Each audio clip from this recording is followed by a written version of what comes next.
Salut à tous, bienvenue dans l'antre. On se retrouve aujourd'hui pour une nouvelle présentation de réplique. Il s'agit du SV98 de chez Raptor Airsoft, la société taïwanaise qui nous avait proposé le PKP et qui nous proposera d'ici peu, j'espère, le MP443, le Grac A. Merci à Airsoft Entrepôt pour leur soutien. Je suis content qu'ils m'aient prêté cette version Deluxe. Ça permet de présenter la réplique, donc le pack de base, et puis les accessoires qui vont avec. Ce pack coûte 750 €, ça picote un petit peu. La version normale coûte 520 €. Bien, voyons voir ce qu'on a dans la boîte pour un demi-salaire. Hein. Une boîte en carton, un autocollant avec le drapeau de la Fédération de Russie, un visuel de la réplique, mais c'est pas avec la boîte qu'on joue.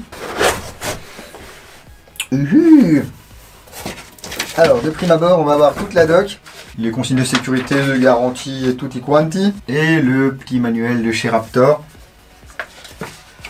Alors, il n'y a pas grand chose. Toujours des règles de sécurité, le pack ici Deluxe. On vous montre comment charger les billes alors qu'il n'y a pas de bibi loader dans le carton. Et puis un éclaté de la réplique. Là on peut déjà voir que ça ressemble beaucoup à du Striker AS01, AS02 de chez Amoeba. C'est normal, ça reprend la même mécanique. Tout est bien protégé dans de la mousse bien compacte. Dans le pack de base à 520 €, vous aurez le corps de la réplique, la partie mécanique et un chargeur. Ici on retrouve déjà deux chargeurs. Ce sont des chargeurs assez massifs en polymère. Le bouton de rétention est situé à l'avant et du coup on va le retirer en appuyant ici sur le côté. Ce n'est pas ambidextre. On charge les billes ici, ce sont des chargeurs 50 billes et les chargeurs additionnels coûtent 40 €, c'est pas donné. Je sais déjà que certains vont me demander, oui alors comparé au modèle de chez Specnarms ou Snowwolf. Bien, regardez là par exemple la taille des chargeurs, ça n'a rien à voir. Hein. Ici on a vraiment un gros travail de réplique qui a été fait pour répliquer la vraie arme. Le modèle Specna c'était un petit peu d'enrobage sur un truc déjà grandement existant.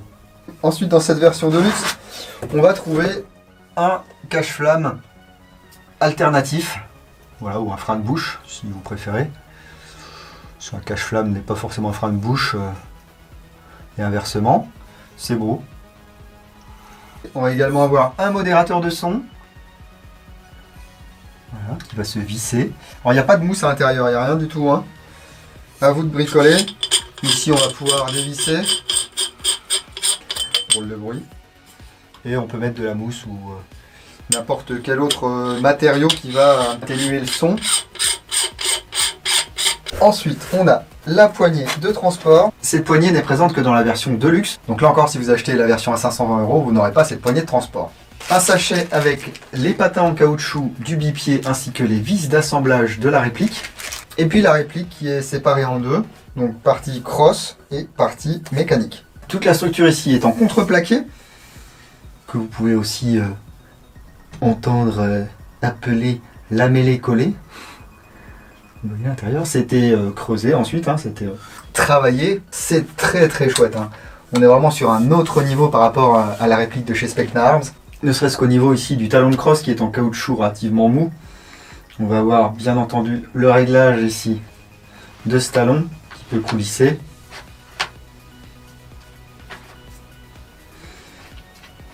Décale ici pour modifier la longueur, l'attache de sangle, ici la vis pour le monopode, voilà, qui est montée sur ressort,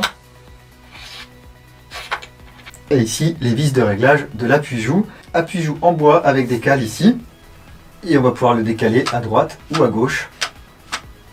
Alors si on peut voir une différence de couleur ici au niveau du grip, vous voyez c'est noir par rapport au vert russe ici. Ça reste du bois, c'est juste une teinture. On a l'imposant puits de chargeur ici, un renfort en métal ici, deux emplacements en métal pour fixer la poignée de transport, des emplacements latéraux ici et là, certainement pour fixer une sangle. Et ici vous voyez le bipied qui est fourni également avec cette version de luxe. On peut le déployer, voilà, comme ceci, et on peut même le retirer. Ici vous avez un petit bouton, et voilà. Il est à noter que ce bipied n'est pas compatible avec la version Specnarms. On va également pouvoir régler la hauteur des pieds.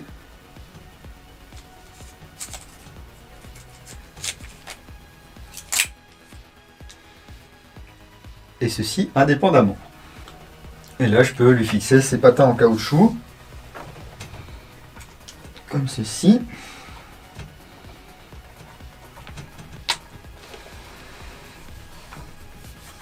Voilà.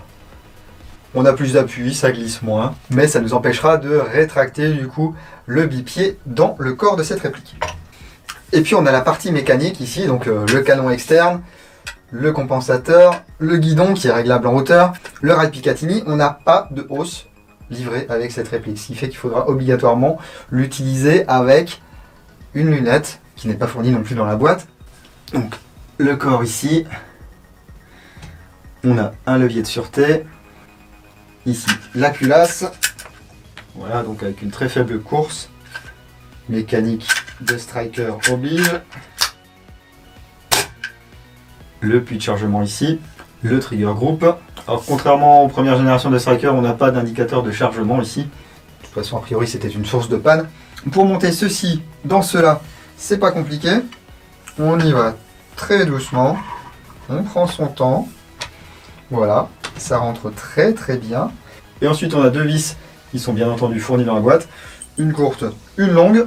La courte va devant, la longue va derrière. Les clés Allen ne sont pas fournies dans la boîte, que ce soit pour monter la réplique ou pour régler le hop-up. C'est bien dommage, au prix du flingue, on n'est pas à 2 clés Allen près. Hein. Voilà, il n'y a pas besoin de serrer ça comme un mulet. Hein. Et voilà, un joli SV98 qui pèse 6,5 kg quand même, pour une longueur d'un peu plus d'1 mètre. On a un beau bébé. Ouais, c'est vraiment très très chouette. Wow. Et je vous parlais effectivement du réglage du hop-up et de clé Allen. Le réglage du hop-up se situe ici, sur le dessus. Comme sur les strikers, il nous faut une petite clé Allen de 1,5 pour venir serrer ou desserrer la vis. Laissez-moi lui mettre son chargeur pour avoir le look final, voilà, de ce SV98. C'est chouette. Un fusil d'homme.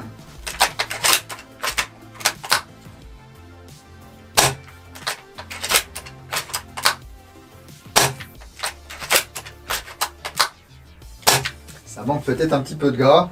Et puis à mon avis, le ressort qu'il y a là-dedans ne devrait pas vous développer une puissance de fou. Si on a un joule, je serais déjà bien content. On ira voir ça tout à l'heure, mais j'aimerais tout d'abord voir si je peux démonter du coup ce cache-flamme. Oui. Bon, on dirait du 14 mm. Ah. Ok, je pense que c'est un adaptateur et qu'on est censé pouvoir ici retirer cette pièce, ne serait-ce que pour pouvoir visser le modérateur de son. En fait, c'est une pièce en 14 mm anti-horaire, mais le cache-flamme là est une pièce qui a un filetage horaire. Donc ici on peut monter le cache-flamme alternatif, vous voyez, qui est très très sympa aussi, j'aime beaucoup. Donc ici pareil avec une clé Allen on va venir serrer, ou le modérateur de son. Ça permet en plus d'avoir une pièce qui vient centrer ce modérateur de son. Ouais, oh la vache. Eh, je vous ai bien là. Ok. Quel look mes amis. Et il lui manque encore sa poignée de transport. On va venir fixer ici sur les côtés. C'est cher mais c'est beau. Est-ce que ça sera efficace en sortie de boîte? Je suis pas sûr, mais c'est beau. Et j'avais un striker et je dois dire que j'atteignais, on va dire, les 65 mètres. Une fois un petit peu modifié, enfin modifié. C'est pas des trucs de fou, hein. Un canon de précision, un bon joint de hop-up. Le bloc hop-up de chez AAC aussi. On a les jeux dans la poignée, mais ça va.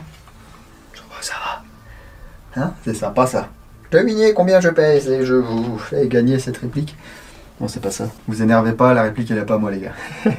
Alors on a un canon interne qui est vraiment très long, qui fait 610 mm, donc par rapport au volume d'air développé par ce cylindre, on est quasiment sûr de ne pas avoir de joule creep. Hein. Ce qui fait que plus vous allez augmenter en grammage et plus l'air expulsé aura du mal à vous envoyer votre bille relativement loin, à lui donner une énergie qui sera assez haute pour l'envoyer loin. Je vous propose d'aller voir ce que ça donne au chrony.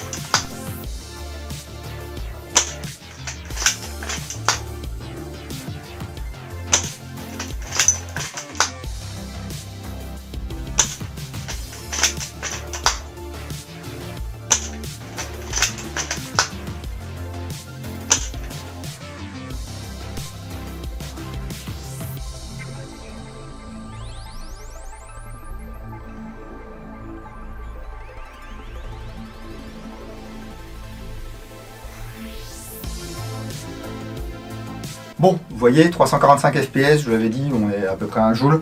Pour faire du snipe en France, en sortie de boîte, bon, en général, on essaie plutôt d'être aux alentours des 1,9 joules. Voilà, je ne vais pas vous démonter la réplique sur la table, on fera ça pour la revue complète sur l'entre le blog. Mais je vous invite à rester jusqu'à la fin de la vidéo. Après le générique de fin, je ferai un test. Il me semble que j'avais mis un ressort M130 là-dedans dans mon striker pour flirter avec les 430-440 fps. On verra si ça fonctionne sur cette réplique. Et du coup, je testerai avec la 0.20, mais avec des grammages un petit peu plus lourds, qu'on voit s'il y a du joule clip ou pas. Mais là, j'y crois pas trop. Ça sent bon. Oh ouais, ça sent bon. Ça sent bon, ça sent très très bon. J'aime. Voilà pour ce SV98 de chez Raptor Airsoft. Rien à voir donc avec le modèle Specna Arms que j'ai ici. Hein. Voilà, si vous voulez comparer les deux ici.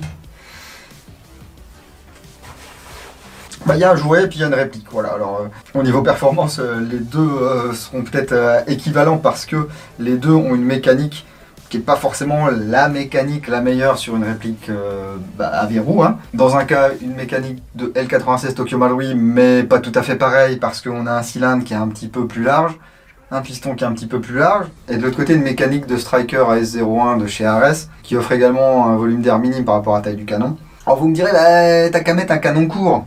Effectivement, on peut essayer de mettre un canon court, mais est-ce qu'on ne sera pas embêté avec des barrel spacers? Est-ce qu'on aura des barrel spacers? Est-ce qu'il faut un barrel spacer là-dedans? Est-ce qu'on ne va pas venir taper la fin du canon externe avant que la bine sorte? Là, je ne vais pas m'amuser à essayer de péter la réplique, étant donné qu'elle n'est pas à moi et qu'elle coûte quand même 750 balles. N'hésitez pas à me laisser un commentaire pour me dire ce que vous pensez de ce SV98 de chez Raptor Airsoft. Est-ce qu'il vous plaît? Est-ce qu'il ne vous plaît pas? Est-ce que vous l'avez acheté? Est-ce que vous en êtes content? Est-ce que vous n'en êtes pas content? Est-ce que vous avez déjà fait des upgrades dessus? Qu'est-ce que vous avez fait? Est-ce que ça fonctionne bien? Dites-moi tout là en dessous. En tout cas, je remercie encore une fois chaleureusement Airsoft Entrepôt qui m'a donné l'opportunité de vous montrer cette réplique à 750 €. C'est pas une réplique que j'aurais achetée juste pour faire une review, quoi. Si vous voulez un autre avis sur cette réplique, vous avez la vidéo de la Team Bradva ici. Voilà. Ils ont eu aussi cette réplique entre les mains. Moi, je trouve que c'est toujours plus sympa d'avoir plusieurs avis sur la même réplique. Je n'ai pas la prétention de vous donner une parole divine. Voilà, moi, c'est mon ressenti. Si vous ne voulez rien louper de ce qui se passe dans l'antre, vous pouvez me suivre sur la page Facebook, sur Instagram et sur www.l'antredudingo.com. N'hésitez pas à mettre un gros like sur cette vidéo, ça fait toujours plaisir. On peut également tiper. On peut même tiper gratuitement et autant de fois qu'on veut. Il suffit de suivre le lien qui est présent dans la description de cette vidéo. Les descriptions sont faites pour être lues, les gars. En attendant qu'on puisse retourner sur nos terrains d'airsoft, je vais aller m'amuser avec cette petite réplique. Un peu plus d'1 mètre, mais petite quand même. Prenez soin de vous et de vos familles, ne faites pas n'importe quoi. Et moi je vous dis à bientôt dans l'Entre du Dingo. Bise.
Ouais, donc on est aux alentours des 427-430 FPS. 1 joule 69. On va tester avec de la 0,36.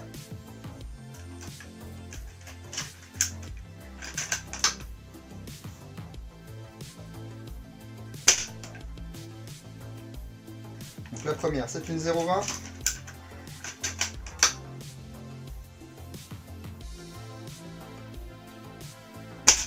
Et là, on passe en 0,36.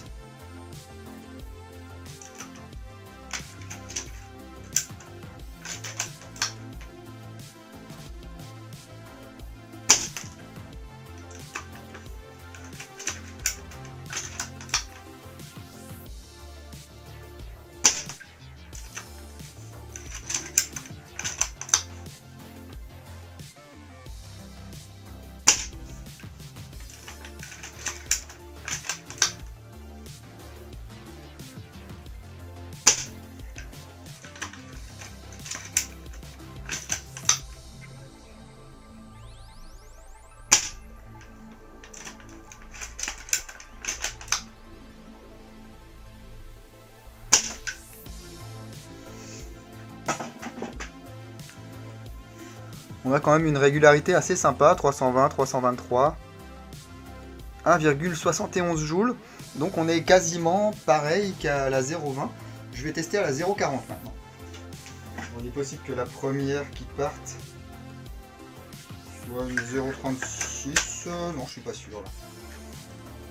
On verra bien, de toute façon, si on est à 320 FPS, c'est que c'était une 0,36. Donc 0,40.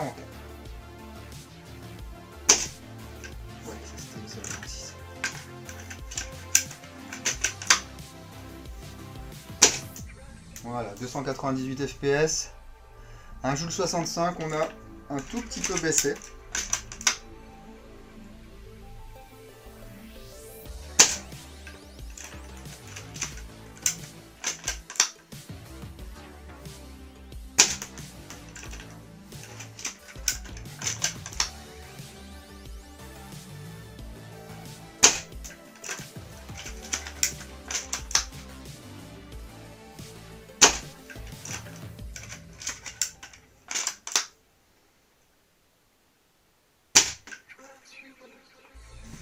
Ok, donc pareil, une bonne régularité, hein. On va dire 1 joule 65 ou un poil moins de moyenne. Alors si effectivement on ne remarque pas de joule creep, on n'a pas non plus une baisse phénoménale d'énergie, hein. Donc c'est plutôt pas mal. Vous voyez, on était à 1,7 joules à peu près à la 0,20. 1,7, 1,74 joules, on a peut-être un micro joule creep avec de la 0,36. Et puis on redescend un petit peu avec de la 0,40. Écoutez, je suis plutôt surpris. Je m'attendais moi à ce que ça se casse la gueule de manière catastrophique. On verra ce que ça donne sur le pas de tir.